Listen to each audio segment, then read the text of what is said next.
Bakit daw ba may ice cream pa sa mukha? Oh. Ang tagal naman delivery, 5 hours.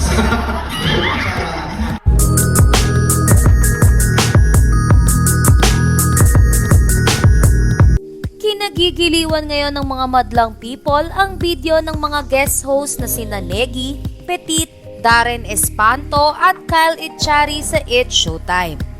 Ang video ngang ito ay kuha sa segment ng Isip Bata kung saan ay ang apat ang napili na magrepresenta ng bawat choices ng mga midnight snack ng bata. Matapos nga nasabihin ng apat ang kani-kanilang mga nire-representang paboritong midnight snack ng bata, ay nagsiupo na ang mga ito.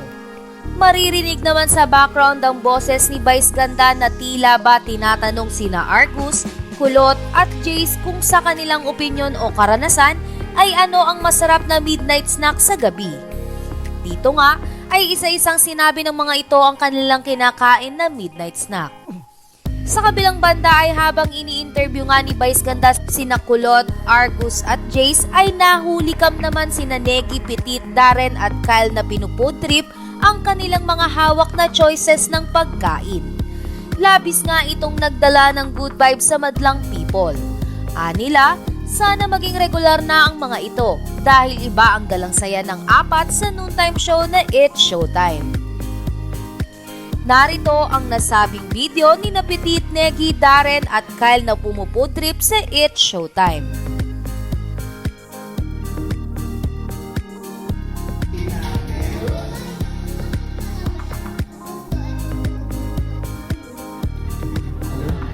Bakit daw ba may ice cream pa sa mukha? Uulitin tayo.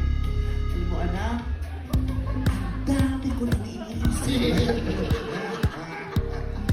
Okay na kung mga